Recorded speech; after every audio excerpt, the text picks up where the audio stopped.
Hi, today we are going to discuss the third poem prescribed for 12th grade students. It's from the textbook Flamingo. The title of this poem is Keeping Quiet and it's authored by Pablo Neruda. Pablo Neruda was a Chilean poet, diplomat and politician who won the Nobel Prize for Literature in 1971. Now, he was a Chilean. A Chilean is a person who belongs to Chile. Chile is a country in Western South America.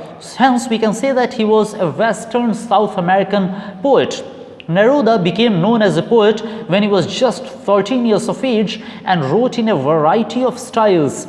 It's interesting to note that the poet won two very important or renowned peace prizes, the one being the International Peace Prize and the other being the Lenin Peace Prize. Hence, he was a propagator, a promoter, a proponent and advocate of peace and peaceful living. This poem is a crystal clear example of his thought on this. In a sense, we can say that it is an epitome of his thought on peace and peaceful living. This poem throws light on peace, humanity and brotherhood. It talks about the necessity of quiet introspection and creating a feeling of mutual understanding among human beings. In the present day of fast lives, we need to think about, we need to find the cause of sadness. Life is, life has become all about wars and misunderstanding. The poet advises his readers to break free of this routine by self-introspection. So I am sure you must have understood a general idea what this poem is about. With this viewpoint, with this background, let's try to understand this poem line by line and it will be crystal clear for us. Let's see, it's written in a very easy language, not at all complicated to understand. Now we will count to 12 and we will all keep still. The poet proposes, he says that we will count to 12 and we will all keep still, means we will all be motionless, we will all stop from all the hectic activities of this life. Now, some critics are of the opinion that the word 12 specifically stands for hours or months, or in this way it specifies the duration of hour or month. Whatever it may be, one thing is very clear, that it talks about time. The poet says that we count to 12 and we will all keep still. That means for that short period we should all keep still, we should all stop the hectic activities, the busy activities of the life that we indulge in. And then what would happen? For once on the face of the earth, let's not speak in any language. Let's stop for 1 second and not move our arms so much. The poet puts forward two ideas or two things. For once on the face of this earth, let's not speak in any language means let's stop all sorts of verbal communication. Let's stop all sorts of verbal communication. And secondly, and not move our arms so much. Moving our arms much means indulging in physical activity. So he proposes that we should stop these two things. We should stop all sorts of verbal communication and physical activities for a while. We should stop and think about ourselves. We should think about the more valuable and more important aspects of life. We should indulge in what we call self-introspection by stopping these two things. And then again, further, it would be an exotic moment. It would be an exotic moment, without rush. Exotic means exciting. Why? Because we human beings are not used to such movement. We are not used to stopping our verbal communication and physical activities.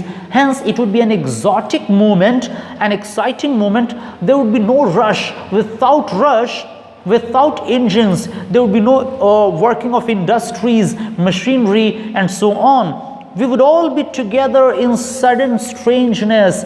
It is quite strange for us to be together in this way, in this fashion. But once we stop doing these things, it would, it would bring all of us together. We would have time for one another. We would have time for other human beings. So we would all be together in sudden strangeness. And then The poet further says, fishermen in the cold sea would not harm whales, and the man gathering salt would look at his hurt hands. What would happen? The fisherman in the cold sea would not harm whales means he would stop harming the other creature. Everyone would, this is just an example of a fisherman, but it is to say that no human being would harm other creatures. Even if we are so specific, we can interpret it that a fisherman would not go and harm the fish of the sea. And the man gathering salt would look at his hurt hands. Why are the hands of the man gathering salt are hurt? It is because of the years of gathering salt, his hands are hurt. So even he should stop salt gathering, and he should think about his condition, the condition of his hand, and he also needs to stop his activities and think about himself. So that is the desire of the poet. And then again, as we read further, we see those who prepare green wars, wars with gas, wars with fire, victory with no survivors, would put on clean clothes and walk about with their brothers in the shade doing nothing. Here green wars means wars against environment. So if we indulge in all sorts of activities too much, it damages the environment also. So wars against, green war. Green wars means damaging the environment, war against the environment. I'm reminded of what recently I read in bold letters in a newspaper, in a leading newspaper. What government could not do in this many years has this lockdown managed to do. As you know that due to this pandemic, we had lockdown for a long period of time, and during that there was no pollution. During that period, it is because there was no very rare use of automobiles, and when there was no pollution, no industries and no machinery, even the rivers, even the water pollution had receded. And in order to point out, to refer to, the newspaper had used this expression that government could not clean rivers for this many years, but this lockdown has managed to do that. I think that's very much a perfect example of this war against this environment, or green war. And then wars with gas, wars with fire. This refers to the battles that human beings indulge in, one country against the other country. Okay, that is using the offensive or defensive weapons and so on. Victory with no survivors. Although sometimes we manage to get victory, but there are no survivors. What a pity. That's a pathetic condition. It's an irony. Although we get victory over war, but there are no survivors to enjoy. So these people who indulge in different sorts of wars, what would they do? They would put on clean clothes and walk about with their brothers. We would leave all sorts of enmity. We would have love for all the human beings, and we would walk with them in the shade doing nothing. But again, hereafter, the poet takes us to a different direction, and he wants to make the fact clear that his message should not be misunderstood. He says, what I want should not be confused with total inactivity. Life is what it is about. I want no trucks with death. He says that his statements or his teachings should not be confused with total inactivity. He doesn't want us to die. He doesn't want us to behave like dead men. So he doesn't advocate total inactivity.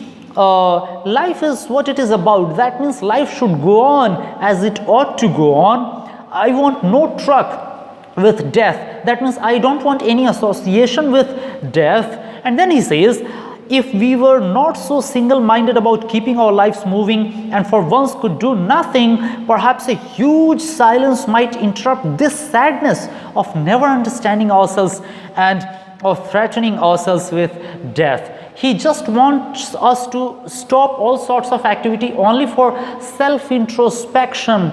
Many times we are so busy in securing our future, that we fail to understand that actually we are damaging our present. We are so afraid of death that in order to escape from death, what we do actually leads us to death. That is the pity of human beings. I think in order to elucidate or explain it, I can clearly say that silence and calm should not be confused with total inactivity, because inactivity would mean death, and death is the end of everything. On the contrary, the poet looks forward to a higher form of existence. Mindless activity simply leads to the misery of never having to think, and it leads to self-destruction. So he doesn't want us to stop everything. He wants us simply to think about life from a different perspective. He wants us to indulge in self-introspection, to introspect ourselves and understand the more valuable things of life. And in order to illustrate it, in order to explain this fact, he gives the example of the earth. He says, perhaps the earth can teach us as when everything seems dead and later proves to be alive. How can the earth teach this valuable lesson? The earth seems simply calm and quiet, but it actually nurtures life. The earth doesn't seem to indulge in hectic activities, yet it is the giver of life. So we should learn this profound lesson from the earth, that it appears to be calm and quiet, yet it nurtures life. Actually, our life should be like that. We should keep away from the hectic activities, hectic life, and yet we should keep our lives just moving.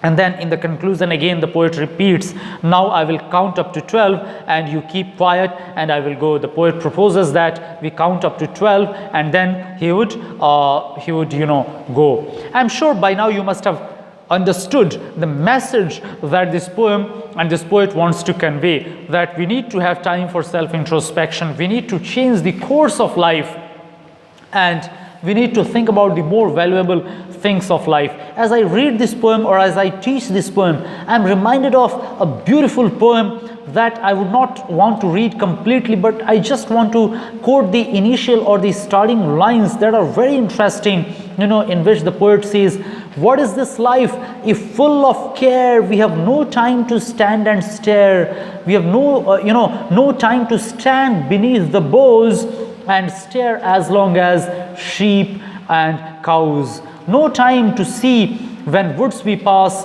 where the squirrels hide their nuts in the grass. That means we should have time to enjoy the beauty of nature. We should have time to think about the moral values and different aspects of life that the Almighty has created us for.